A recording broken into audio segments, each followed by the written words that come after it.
बिस्मिल्लाहिर्रहमानिर्रहीम। अस्सलाम वालेकुम नाज़रीन, दुनिया न्यूज़ पर आप देख रहे हैं प्रोग्राम नुक्ता नज़र। मैं हूं आपका मेज़बान मोहम्मद अशमल जामी। स्टूडियोज़ में तशरीफ़ रखते हैं जनाब मुजीब रहमान शामी साहब। आज तो सारा दिन इस्लामाबाद ही ख़बरों का मरकज़ बना रहा।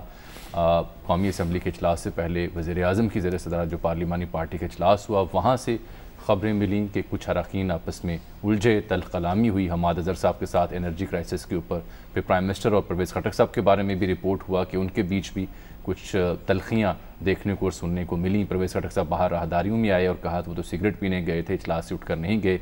फिर शामी साहब इत्तला मिली कि वो वज़ीर आज़म के चैम्बर में गए, वहाँ मुलाकात हुई।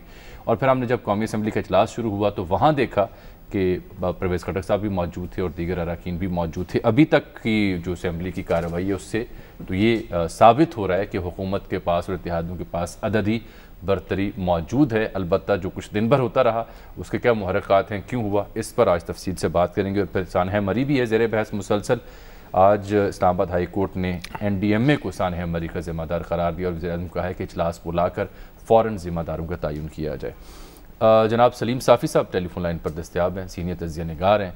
क्योंकि परवेज़ खटक साहब का जिक्र हुआ तो उनका ताल्लुक़ KPK से है, तो वहाँ की सियासत बिलखुसूस साफ़ी साहब की उंगलियों पर है। उमर जावेद जट साहब हैं हमारे साथ, जो प्राइम मिनिस्टर ऑफिस की बीट करते हैं, कौमी असम्बली कवर करते हैं। वो बताएंगे दिन भर क्या होगा और फिर खावर घुमन साहब को भी टटोलेंगे अगर आप दिन भर क्या हुआ, हाँ जी, और क्यों हुआ, चलिए कैसे हुआ, देख कब लेंगे। हुआ। बहुत शोर सुनते थे पहलू में दिल का, अच्छा, जो चीरा तो एक कतरा है खून निकला। तो खटक साहब ऐसे कमज़ोर बंदे हैं, उनमें कितना खून होगा। नहीं, वो तो अब उनका दिल तो फोड़ा बना हुआ है। अच्छा, लेकिन जब पार्टी मीटिंग के अंदर कोई शिकवा शिकायत हो जाए तो कोई इतनी बड़ी खबर नहीं होती जितनी बनाई गई। जितनी बनाई गई, मीडिया भी तो भरा हुआ है ना, उसका दिल भी फोड़ा बना हुआ है। तो कुछ हिस्सों अपने अपने फोड़े जो हैं सब फोड़ रहे हैं। साफ़ी साहब फोड़े हैं जो फोड़ रहे हैं, या कोई वाकई फूटने के करीब है या फटने के करीब है। देखिए, इस बात से तो मैं इत्तेफाक करता हूँ कि जिस तरह तजुर्बा सहाफत में शामी साहब का है तो उतना ही तजुर्बा परवेज़ खटक साहब को सियासत में है। और मगर आप बाजी ले गए हैं जितना जवानों को पीरों का उस्ताद कर।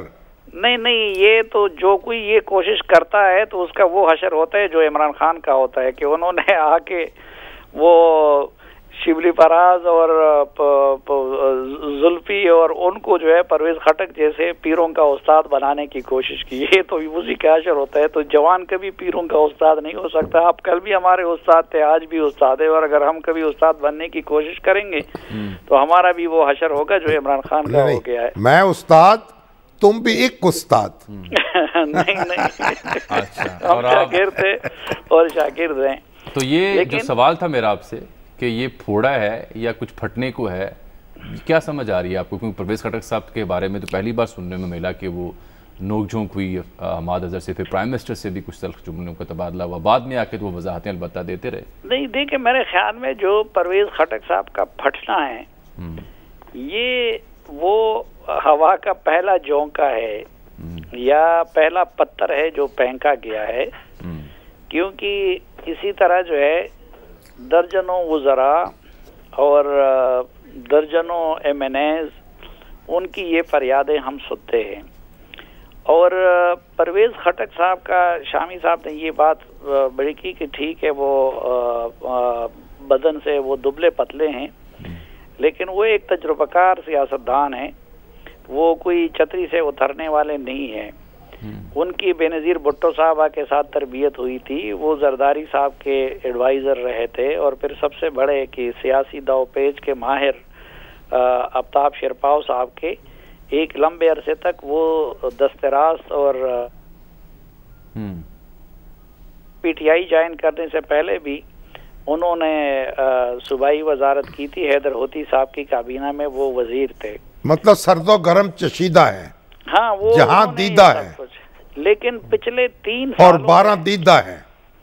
लेकिन शामी एक लफ्ज़ मैंने रोक लिया है। वो 3 सालों में जितना परवेज़ खटक को इन्होंने ह्यूमिलिएट किया, इतना शायद किसी और को नहीं किया था। और वो मसलन ह्यूमिलिएशन उनकी कई हवालों से हुई है। पहले जब वो वज़ीर आला थे तो इन्होंने उधर आज़म खान से उनकी नहीं बनती थी, इन्होंने उनको उधर का चीफ सेक्रेटरी लगा दिया और फिर उनसे बराह रास्त कांटेक्ट करते थे, यहाँ मरकज़ से सूबे को चलाने की कोशिश करते थे। फिर हम तो चलो 2013 के 18 के इलेक्शन को उसी तरह इलेक्शन नहीं मानते, लेकिन अगर इमरान खान साहब ये समझते हैं कि वो जेन्युइन इलेक्शन था, तो फिर ये तो उन्होंने तारीख रकम की थी कि खैबर पख्तूनख्वा में कभी दूसरी बार किसी को हुकूमत नहीं मिली थी। उन्होंने उल्टा अपनी तादाद दुगनी कर दी और 2/3 अक्सरियत वहाँ पे ले आए। तो फिर तो उनसे बढ़ के किसी को वज़ीर आला नहीं होना चाहिए था। इमरान खान साहब ने उनको वज़ारत आला नहीं दी। जब वो वज़ीर आला भी थे तो उनके सामने आतिफ खान और शाहराम खान और इसी तरह बहुत सारे लोगों को खड़ा किया था। उसके बाद यहाँ पे उनको मिनिस्ट्री दी, तो मिनिस्ट्री भी वो कुड्डे लाइन वाली मिनिस्ट्री, हर चंद कहें कि है नहीं है। हाँ। अच्छा, फिर ये था कि वहाँ पे देखें कि इस पिछले सालों में पूरे सूबे को एक तरफ महमूद खान, और महमूद खान को अमलन यहाँ से आजम खान और मुराद सईद चलाते हैं, फिर दूसरा शाह फरमान साहब की हैसियत थी, फिर तीसरा वो बाकी लोगों की थी, लेकिन परवेज़ खटक को सिर्फ अपने हलके तक कन्फाइन रखा गया था। अब जो मसले हैं, मसलन महंगाई है, तो वो परवेज़ खटक साहब की तो नहीं है, उसके मईशत का बेड़ा गर्क करने की बुनियाद तो असद उमर ने रखी थी। उनको तो उन्होंने नवाज दिया, उल्टा जनरल सेक्रेटरी बना दिया। फिर अगर वो तवानाई का मसला है तो वो उमर अयूब का मसला होगा, किसी और का होगा। लेकिन अब जब पार्टी का भी बेड़ा गर्क हो गया और जब वहाँ पे हुकूमत की पॉपुलैरिटी भी गिर गई, तो वो हार जो था वो परवेज़ खटक के गले में डाल दिया गया और अब उनसे कहते हैं कि तुम रिजल्ट दिखाओ। तो आपने देखा कि परवेज़ खटक साहब जब पहली मर्तबा गए दूसरा मरहला उसकी जिम्मेदारी उन्हें दी गई एबटाबाद में, तो उनके साथ लोगों ने क्या सलूक किया? नहीं, वहाँ पे नारेबाजी की गई, हुल्लड़बाजी की गई। साफी साहब ये वक्ती उबाल है परवेज़ खटक साहब का, या कोई यानी आगे बात चलेगी? नहीं, मसलन वो पार्टी सूबाई सदर बनाने के बाद जब उन्होंने ये एबटाबाद का तो टीवी पे आ गया ना, और फिर लोगों का गम गुस्सा कुछ तो बल्दियाती इलेक्शन में सामने आ गया, और फिर परवेज़ खटक साहब ने जब वहाँ देखा तो तंजीम में इसी तरह वहाँ के हर एमएनए खफा है। अब नूर आलम खान तो इससे ज्यादा तपा हुआ है। नूर आलम खान आज भी रिपोर्टेडली जो पार्लिमानी पार्टी का इजलास था उसमें भी वो उलझे हैं। तो एमपीएस भी वो तो सर हथेली पे रख चुके हैं, हाँ, बल्कि सर पे कफन भी बांध दिया। अहमद जवाद सबसे पहले हम सुन रहे थे, फिर वो कराची नहीं, वो सदर हैं नूर आलम जो है ना, नूर आलम भी बस सब उन्होंने मेरे ख्याल में परवेज़ खटक ने आज अपनी जिंदगी में पहली मर्तबा ये हिम्मत और जुर्रत की कि उन्होंने कोई ग्राउंड रियलिटी सामने रख ली, क्योंकि बाकी तो सब वजीर और माशाल्लाह हमारे पठान वजीर तो वो खुशामद और उसमें इतने आगे हैं। तो वो जब परवेज़ खटक साहब ने खिलाफ रिवायत पहली मर्तबा थोड़ी सी ज़मीनी हकीकत सामने रखी तो वो खान को भी बुरी लगी और बाकी लोगों के लिए भी हैरान कुन था, क्योंकि रियल पिक्चर तो उनको नहीं बताते। मैंने मसलन अभी एक ट्वीट किया है कि इस वक्त अगर अफगानिस्तान की मिसाल हम ले लें तो इमरान खान अशरफ गनी की पोजीशन में आ गए हैं, और ये जो असद उमर और आजम खान और शिबली फराज वगैरह ये उनके लिए अल्हम्दुलिल्लाह मुहिब। साफी साहब आप भी कुछ, आप भी ज्यादा जज्बाती हो गए हैं मेरे ख्याल को मशवरा दें को भी थोड़ा सा, आप भी परवेज़ खटक साहब से भी बढ़ के जज्बाती हो गए। कोई प्यार और मेरे जज्बात कम कर देना कुछ। हाँ, हम चाहते हैं कि आपके जज्बात में थोड़ा सा जो गम और गुस्सा या थोड़ा सा जो चलो वो है वो कम हो जाए शायद। चलिए साफी साहब, आपकी इंतहाई कीमती वक्त का बहुत शुक्रिया। आपने उनका माजी बयान किया, उनकी सियासी जो करैक्टर है उसकी कुछ गुत्थियाँ सुलझाने की कोशिश की। सर ये बात तो ही है सर, एक बात सुने, बड़ा एहतराम है मुझे साफी साहब का, लेकिन देखें इमरान खान एक बड़ी लंबी स्ट्रगल के बाद एक वज़ीर आज़म बने हैं, पार्टी बनाई है, जिद्दोजहद की है, इख्तलाफ करें, तनकीद करें, लेकिन अशरफ गनी की फप्ती उन पे कसे, ये बात बड़ी बदज़ौकी है। बदज़ौकी है ना साफी साहब, अगर आप सुन रहे हैं देखें आप साफी साहब जो है आपकी तस्हीह की है। देखिए साफी साहब थोड़ा सा अपने आप को काबू करें। अच्छा सर, बात यह है कि इसके पैरेलल एक अशरफ गनी तो अमेरिका से आए, प्रोफेसर थे, देखिए उनका क्या कंपनी नहीं, वापस आए वहीं वापस चले गए। अशरफ गनी ने क्या 22 साल जद्दोजहद की, उनकी सियासत, उनकी जड़ें नहीं थी अफगानिस्तान में, इनकी खान साहब। देखिए इसलिए ये कोई मतलब मामला है नहीं, बात बनी नहीं। जो दिन भर होता रहा एक तो आपको पार्लियामेंट लिए चलते हैं, वहाँ से यासिर मलिक साहब हमारे साथ बराह रास्त मौजूद हैं, उनसे जानते हैं कि गिनती का अमल और जो वोटिंग का सिलसिला वो कहाँ तक पहुँचा। दूसरा, उमर जावेद जट साहब से हम बात करेंगे जो कि प्राइम मिनिस्टर बीट करते हैं, प्राइम मिनिस्टर ऑफिस में मौजूद होते हैं, कि वो दिन भर हुआ क्या वो भी जानते हैं। इससे पहले शामी साहब एक राय ये भी है जो कि बड़ी काबिल गौर है, वो ये है कि ये तो जमहूरियत का हुस्न नहीं है कि अगर पार्लिमानी पार्टी में परवेज़ खटक साहब या नूर आलम साहब या कोई और साहब या साहिबा उठकर तनकीद करती हैं या वज़ीर-ए-आज़म से सवाल पहली बात तो ये है कि पार्लिमानी पार्टी जो है उसमें कोई मीडिया का नुमाइंदा तो मौजूद नहीं था। वो एक क्लोज डोर मीटिंग होती है और उसमें भी अगर आप गुफ्तगू नहीं करेंगे, शिकवे नहीं करेंगे, अपनी ज़ुबान जो है वो नहीं खोलेंगे तो फिर कहाँ खोलेंगे? ये तो पुरानी, तो पार्लिमानी पार्टी जो है वो कोई जलसा आम नहीं होती। हाँ। उसकी हैसियत जो है आप लॉन्च की कह लीजिए, जैसे घर में लॉन्च होती है, हाँ। उस तरह पार्लियामानी पार्टी की मीटिंग होती है। इमरान खान साहब को दाद देना कि वो सुनने का ज़रूरत रखते हैं। नहीं, वो ये तो मुझे ना उनकी इदाद देने की जरूरत है ना बेदाद देने। चले, पहले सुननी चाहिए। लीडर किस काम के लिए होता है? ठीक, अगर वो अपने कोलीग्स की बात नहीं सुनता तो फिर उसको लीडरी का क्या हक है? अच्छा, बात ये है सर, देखिए पार्टी पार्लियामानी पार्टी से जो बातें निकली हैं वो तो कुछ दीवारों पे कान किसने लगाए होंगे, कुछ चुन चुन के खुसर फसर हो रही होगी, किसी ने शायद कोई मैसेज कर दिया। ये नहीं, वो आप उसको सही तरीके से बयान नहीं कर पा रहे उसका माहौल को। तो बहरहाल परवेज़ खट्टक साहब ने उसकी बड़ी वजाहत कर दी। फिर उसके बाद जो हुआ, यानी कोई आप देखें जो पार्लियामानी पार्टी है, उसके बाद जब असेंबली का इजलास हुआ तो कोई बगावत देखने में नहीं आई। लोग तो मौजूद थे, लोग मौजूद थे। हाँ। जब उनका गिनती करो तो फिर उनका गिनो, तो गिना तो उनका पल्ला भारी निकला। क्यों जी यासिर मलिक साहब, फिर हुकूमत अपनी अददी अक्सरियत साबित करने में कामयाब हुई है एक बार फिर इस बिल की सूरत में? देखिए, फाइनेंस बिल जो है वो तो अभी तक मंजूर नहीं हुआ। अभी ऑपोजिशन की जो फाइनेंस बिल में तरमीम के हवाले से जो शिकवार जो तरमीम पेश की गई हैं वो जरूर मुस्तरद हो गई हैं। उसमें एहसन इकबाल की थी, शादिया मरी की थी, मोहसिन दावड़ की थी, वो तीनों तरमीम मुस्तरद हो गई हैं। फिर अब हुआ ये है कि अपोजिशन के अरकान की तादाद जो है वो 161 है, जबकि हुकूमती अरकान की तादाद 181 है।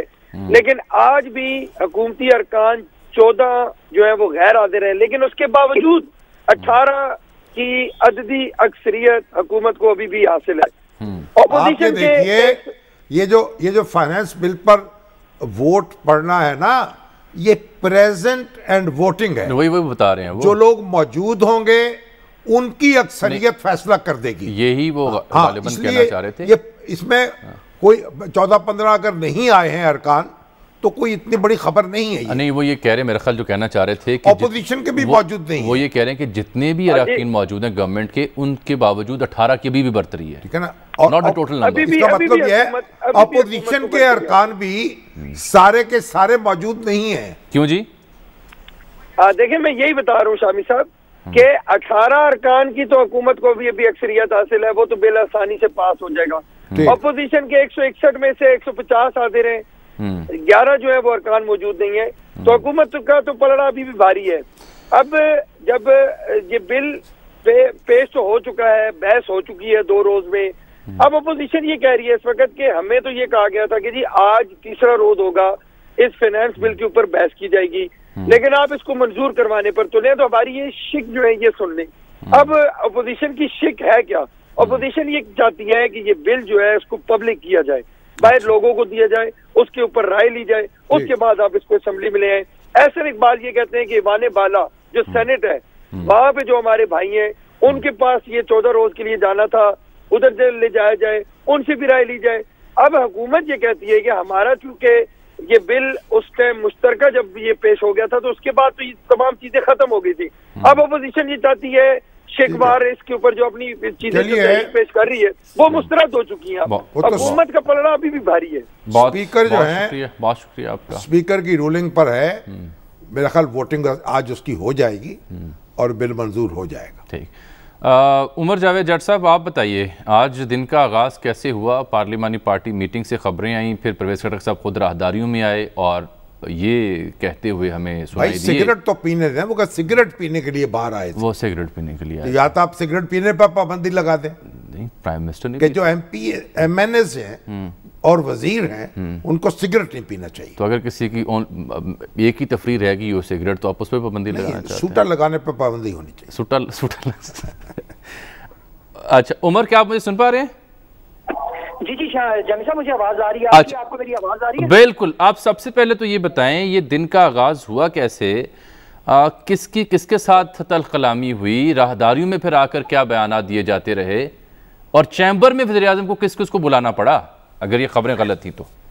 अच्छा जामी साहब, इसमें सबसे पहले तो जो परवेज खटक साहब जिनका आज ये सारा मामला सामने आया, उनकी आज पार्लिमानी पार्टी इजलास से पहले वजीर आजम इमरान खान से कुछ मेंबर्स ऑफ नेशनल असेंबली के साथ मुलाकात हो चुकी थी। अच्छा। और उस मुलाकात के बाद प्राइम मिनिस्टर इमरान खान फौरी तौर पर पार्लिमानी पार्टी इजलास में आए और उन्होंने उसको चेयर किया। उसी में परवेज खटक भी मौजूद थे और वहां पर जिस तरह पहले सवालात किए जाते थे, और अमूमन पार्लिमानी पार्टी में नूर आलम खान बड़े मशहूर हैं, वो सवाल करते हैं वजीर आजम इमरान खान से मुख्तलिफ इशूज के ऊपर, और उन्होंने उनकी बड़ा मशहूर है। एक दो मरतबा तो वजीर आजम इमरान खान ने उनसे खुद कहा कि नूर आलम तुम्हारा कोई सवाल तो नहीं है। तो आज भी हस्बे मामूल नूर आलम खान ने IMF के हवाले से और जो स्टेट बैंक है उसकी खुद मुख्तारी के हवाले से वजीर आजम से सवालात किए कि वजीर आजम साहब क्या इसकी जो IMF की बात मान के क्या हम इदारों की खुद मुख्तारी खत्म तो नहीं कर रहे, क्या उनको हम कोई ऐसी सेंसिटिव मालूमात तो नहीं देंगे जो हमारे आइन और कानून के खिलाफ हो। जिस पर प्राइम मिनिस्टर ने जवाब दिया कि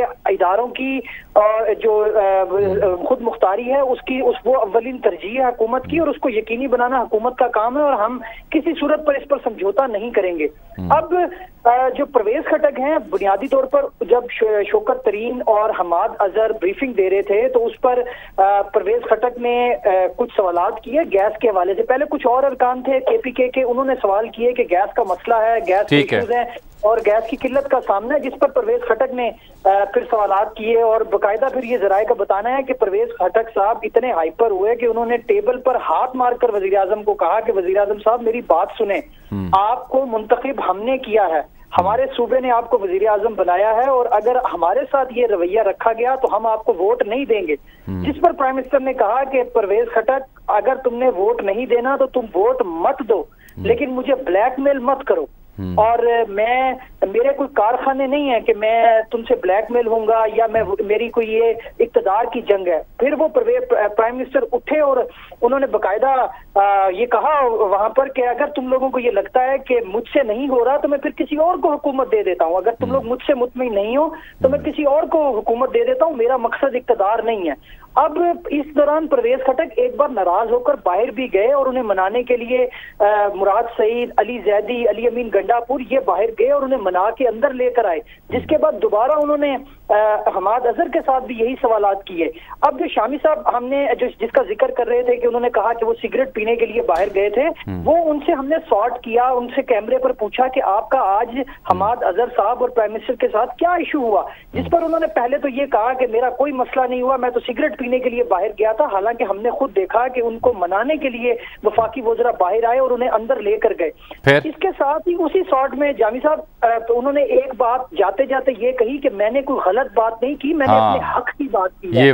तो उससे उसके बाद फिर दोबारा ये सारा सिलसिला चलता रहा और ये प्राइम मिनिस्टर को दोबारा इनको प्राइम मिनिस्टर ने बुलाया अपने चैम्बर में और वहां पर शहबाज गिल और मुराद सईद ये लोग सब वहां मौजूद थे और बाकायदा वहां पर फिर मीडिया को बुलाया गया और ये कहा गया कि परवेज खटक अपना मौकफ बयान करना चाहते हैं तो आप इनका मौकफ सुने। अब हुकूमत के तर्जमान जब परवेज खटक को बाहर लेकर आए और परवेज खटक ने ये बात की तो उन्होंने अपने शॉर्ट में कहीं ये नहीं बोला कि मैंने ये नहीं कहा कि गैस की किल्लत का सामना और वजीर आज़म इमरान खान साहब से मैंने बात नहीं की। उन्होंने ये कहा कि हाँ हमने बात की और घर के अंदर हमारी पार्टी के अंदरूनी मामला आते हैं, अंदर एक बात हुई उसका जिक्र हुआ, उसको मीडिया ने बहुत ज्यादा उछाल दिया, तो ऐसा नहीं होना चाहिए था, मैं वजीर आज़म की मुखालफत नहीं कर रहा था। जिस पर उनसे सवालात भी हुए कि क्या आपने वजीर आज़म को ये कहा कि मैं आपको वोट नहीं दूंगा, जिस पर उन्होंने जवाब नहीं दिया। उन्होंने ये नहीं कहा कि नहीं मैंने ऐसा नहीं कहा, बल्कि उन्होंने कहा कि जो बात अंदर हुई वो अंदर की बात थी, हमारी पार्टी की बात थी और हम इस पर जो है ज्यादा बात नहीं करेंगे। ये बताएं उमर, लास्ट में जामी साहब, जिस पर ये भी कहा वहां पर सहाफी ने उनसे ये कहा कि आपकी तो इस पार्लिमानी पार्टी इजलास से पहले मुलाकात हुई थी प्राइम मिनिस्टर से, अगर आपको कोई इख्तलाफ था तो आप उस मुलाकात में प्राइम मिनिस्टर के साथ बात करते। पार्लिमानी पार्टी में चीजें करने की आपको जिस चीज से आप 144 मेंबरान के सामने आपने ये सब बातें की हैं, तो अब आप उससे कैसे मुकर सकते हैं? जी ये बताएं, चौधरी सालिक भी नाराज उठ के आगे चैम्बर गए थे वज़ीर से मिलने के लिए? जी बिल्कुल, चौधरी सालिक को बुनियादी तौर पर वज़ीर आज़म इमरान खान ने बुलाया था मुलाकात के लिए, और वो काफी देर प्राइम मिनिस्टर का जो चैम्बर है उसके बाहर मौजूद रहे, टहलते रहे वहां पर, लेकिन उन्हें अंदर नहीं जाने दिया जा रहा था। फिर काफी देर इंतजार के बाद वो जो चैम्बर के बाहर वेटिंग लाउंज है वो वहां से निकले गुस्से में, और उन्होंने कहा कि बस मुझे नहीं मिलना, मैं जा रहा हूं। और वहां पर जो स्टाफ मौजूद था प्राइम मिनिस्टर का, वो प्राइम मिनिस्टर के स्टाफ ने उनको रोकने की कोशिश की और उन्हें कहा कि अंदर तारिक बशीर चीमा साहब मौजूद हैं, जिसकी उनकी मुलाकात की वजह से आपकी मुलाकात को इंतजार करना पड़ा, लेकिन वो वहां रुके नहीं और वो वहां से रवाना हो गए और उनकी फिर मुलाकात नहीं हुई। बहुत शुक्रिया उमर जट साहब। सर एक ब्रेक ना पहले ले लो। जो खून दिल में था वो मेरी चश्मे तर में है। हाय हाय, ऐ ज़ब्त रोकना कि अभी घर के घर में है, अभी घर के घर में है। ये अच्छी खबर भी है और बुरी भी। एक ब्रेक, बाद में आते हैं, काफ़ी कुछ कहने को बाकी है। वेलकम बैक नाज़रीन। तो बात यह है कि आज दिन भर जो भी होता रहा वो अपनी जगह, लेकिन हकीकत हाल ये है कि फिर यही तमाम अरकान कौमी असम्बली में मौजूद थे, ये बिल के हक़ में वोट भी दे रहे थे, वज़ीर आज़म के दस्तबाजू भी वहाँ मौजूद थे, तो लिहाजा ये भी एक दूसरी हकीकत है। खबर गुमन साहब ब्यूरो चीफ दुनिया न्यूज़ इस्लामाबाद मौजूद हैं। ओवरऑल जो पिछले 4-5 दिनों से ख़बरें हैं डील की मेल मुलाकातों की, उस पर एक नुक्ता नज़र तो कल लंदन से मिला था, दूसरा रह गया था इस्लामाबाद का, तो उसके लिए गुमन साहब को हमने ज़हमत दी। जी इस्लामाबाद ये सरकारी नुक्ता नज़र, इस्लामाबाद विफाक का कह लें, वफाकी नुक्ता, हाँ जुड़वा शहरों का कह लें। मगर ये तो असल में एक बात ऐसी है ना कि लगता है मीडिया को भी कुछ उकताहट हो रही है, कुछ बेजारी हो रही है, हाँ और इसी तरीक़े से इन हल्ला गुल्ला जो है वो मतलूब है। नहीं, कुछ इसके पीछे भी किसी हद तक कहीं ना कहीं तो कोई रौनक बर्पा होगी ना। ठीक है, ऐसे थोड़ी होता है सर। हाथ रखने से कहीं दर्द जिगर जाता है? नहीं जाता। हाथ रखने से नहीं दर्द जिगर जाता है। ठीक, नू नारवी का शेर है। नू नारवी। हाँ, हाथ रखने से कहीं दर्द जिगर जाता है और हाथ रखने से नहीं दर्द जिगर जाता है। घुमन साहब, दर्द जिगर है या बिल्कुल नहीं, और या दर्द सर है? ये दर्द सर है। पहले तो इस पे आए ना जामी साहब। अच्छा होता अगर आप याद करवा रहे थे शामी साहब को कि जब ये बजट मिनी बजट का मामला आया था तब भी आपने जो मौका दिया था, मुझे इज्जत बख्शी थी, तो मैंने आपको बताया था कि सारी स्मूथ सेलिंग है, सारे इन लाइन है, कोई मसला मसाइल नहीं होगा और मिनी बजट पास हो जाएगा। वो वही हो रहा है। बाकी अब मसला ये है कि जो बात की गई कि जी आज जो कुछ हुआ पार्लिमानी कमेटी के अंदर, तो इससे ज्यादा इनकी जो वफाकी काबीना की मुलाकातें, जब इनकी मीटिंग होती है तो वहाँ पे इससे ज्यादा जो ये पीटीआई के वज़राए आपस में लड़ते झगड़ते हैं और प्राइम मिनिस्टर की मौजूदगी के अंदर।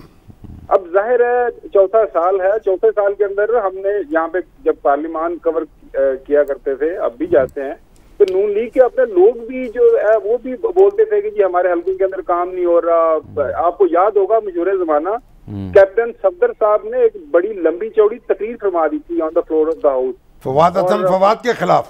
एग्जैक्टली, फवाद हसन फवाद, अल्लाह भला करे शामी साहब, माशाल्लाह अल्लाह ताला आपको सलामत रखे, बड़ी जबरदस्त है याददाश्त आपकी। तो उन्होंने कहा था कि इसी तरह हमें आपकी बातें भी याद है।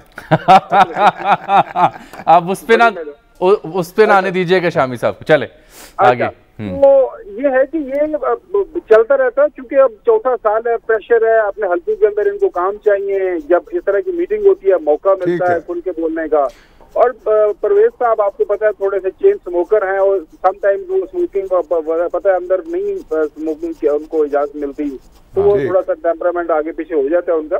बाकी अब परवेज खटक साहब ने कहाँ जाना है आगे पीछे, वज़ीर दिफा भी हैं, याद रखें जाना कहीं नहीं है, वो कहाँ आगे पीछे जा सकते हैं। देखा ना जो पार्टी पोजीशन है ना, अब परवेज खटक कहाँ जा सकते हैं, यानी समाएंगे नहीं, अब वो इतना कद बड़ा हो चुका उनका। जी हाँ। तो लेकिन जो ये मेल मुलाकातें, सिग्नल येलो ग्रीन रेड सुर्ख, वो थोड़ा बहुत हम लिखते लिखाते नहीं, आज हवाले सियासत में मैं थोड़ा सा बयान करने की कोशिश की है कि जो लंदन से खबर आई है, वो लंदन से वो ये है कि वो जो है ना कि डूबते को तिनके का सहारा, नवंबर की आमद है, तो वो बस कोशिशें हो रही हैं कि नवंबर से पहले कुछ शायद हमें कहीं से कुछ। नवंबर में क्या होने वाला है? वल्लाह सर, एमी घुम्मन साहब ने नवंबर तक तकर्री होने वाली है, तकिया का रखा है सर, कोई तौसीक की बात होने वाली है, क्या है?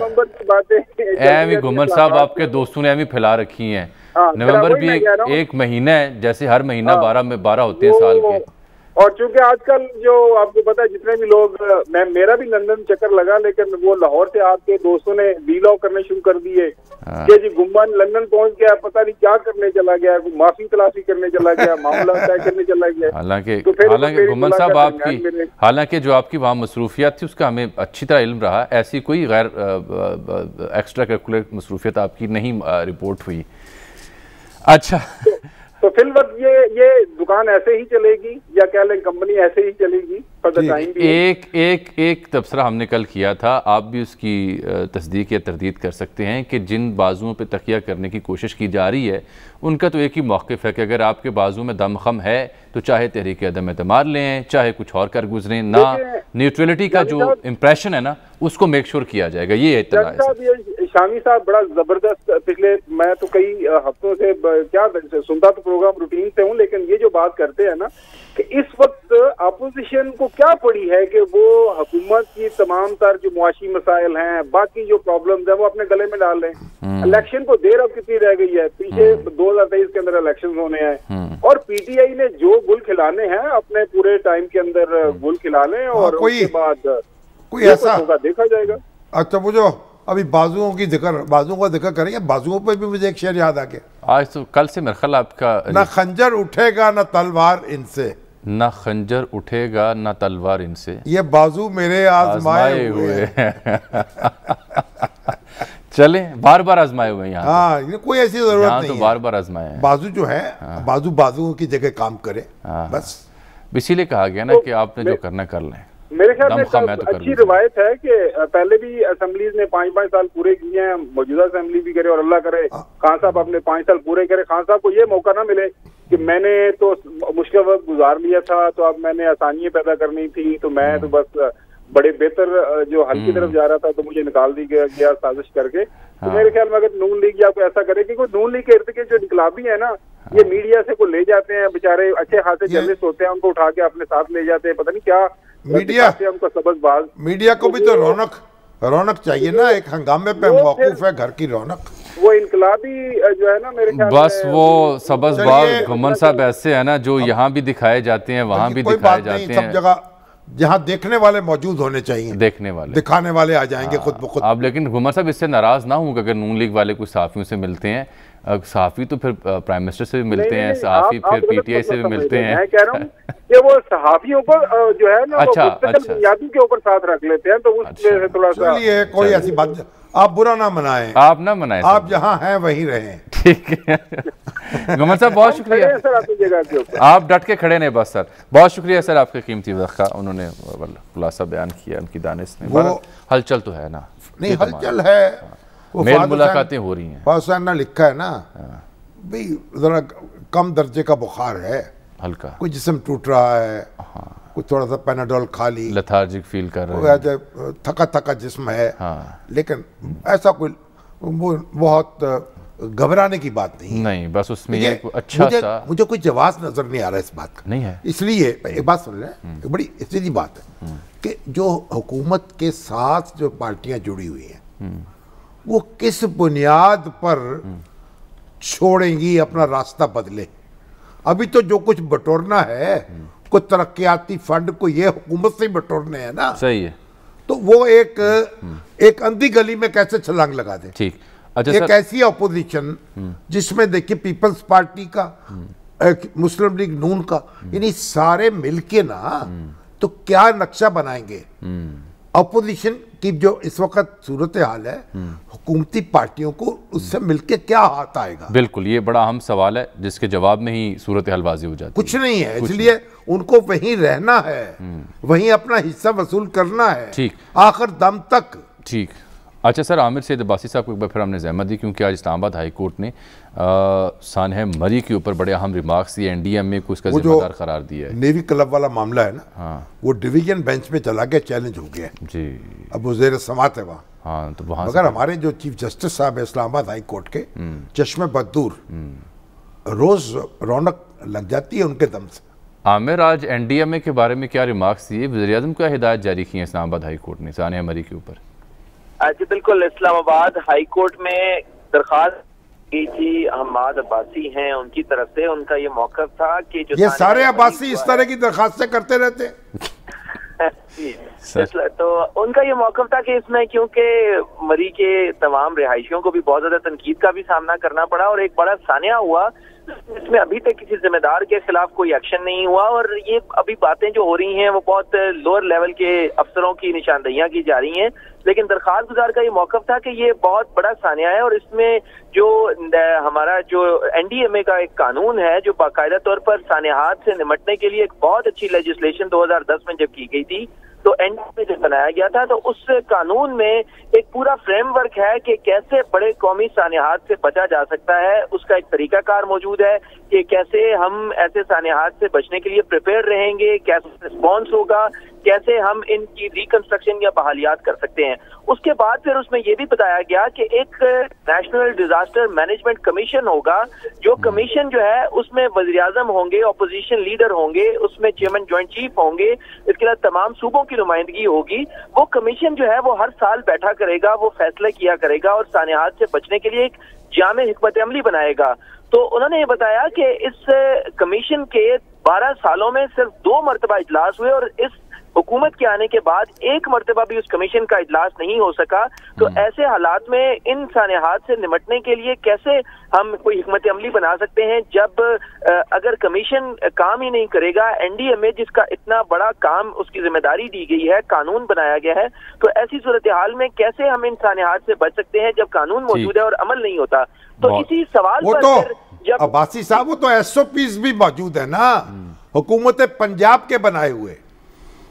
जी, इस पर सर फिर चीफ जस्टिस अतरमिनल्लाह ने कहा कि ये इतना बड़ा जो कमीशन है हमारा, जिसमें इतना अहम शख्सियात मौजूद हैं, तो अगर वो काम नहीं करेंगी, वो इजलास ही नहीं करेंगी, वो कोई पॉलिसी नहीं बनाएंगी। और शामी साहब, इसमें बहुत अहम बात यह है कि इतना जबरदस्त इस कानून में जो लिखी गई तरीकाकार है कि कैसे सानियात से बचा जा सकता है कि हर जिले के लेवल के ऊपर एक डिस्ट्रिक्ट मैनेजमेंट जो डिजास्टर मैनेजमेंट कमेटी होगी और वो एक प्लान बनाएगी और हर जिले में इस तरह के सानियात या किसी भी सानिया से बचने के लिए एक हर वक्त तैयार रहने वाली कमेटी होगी और वो उसका प्लान होगा। तो अदालत ने यही वो सवाल NDMA हुकाम से किए, तो उन्होंने बताया कि इस पर ना इजलास होते हैं, ना कोई काम हुआ, ना कोई कमेटी बनी। तो इस पर अदालत ने फिर शदीद बरहमी का इजहार किया और ये कहा कि जो 22 जाने गई हैं इसकी तमाम तर जिम्मेदारी इन कमीशन अरकान पर होगी, रियासत पर होगी और NDMA हुकाम इसमें नाकाम हुए हैं। बहुत शुक्रिया आमिर, बहुत शुक्रिया। हम कमीशन बनाने पे यकीन रखते हैं या कमीशन खाने पे यकीन रखते हैं? उसके अलावा कमीशन चलाने पे यकीन नहीं रखते। कमीशन बन जाते हैं 12 साल में 2 इजलास, अल्लाह अल्लाह खैर सल्ला, कुछ लोगों की तनख्वाहें लग गई होंगी, कुछ को नौकरियां मिल गई होंगी। सर, जाते जाते अबुल असर हफीज जालंधरी उनका जन्मदिन है, यानी आज अगर वो जिंदा होते तो 120 साल के हो चुके होते, यानी कल उनका यौम विलादत मनाया जाएगा। और कौमी तराने के खालिक क्या शायर थे। और आप मुझे बताएं, जो तराना लिखा है ना पाकिस्तान का, वही कमाल है, कमाल। हर चीज उसमें है, पूरी तहरीक उसमें सिमट आई है, पूरा आपका जो आदर्श उसमें आ गए हैं, आपका माजी क्या था, आपका मुस्तकबिल क्या होगा, अज़्म क्या है, आपका अज़्म क्या होना चाहिए, कौम क्या है, आपकी मंजिल क्या होनी चाहिए। सुभान अल्लाह, सुभान अल्लाह, अल्लाह ताला उनकी मग़फ़िरत करे। एक ब्रेक आ गई सर, यहाँ पे एक ब्रेक। नाज़रीन, इसके साथ ही आज के प्रोग्राम का वक्त ख़त्म होता है। आपसे मुलाकात अगले हफ्ते, तब तक के लिए इजाज़त, अल्लाह हाफ़िज़।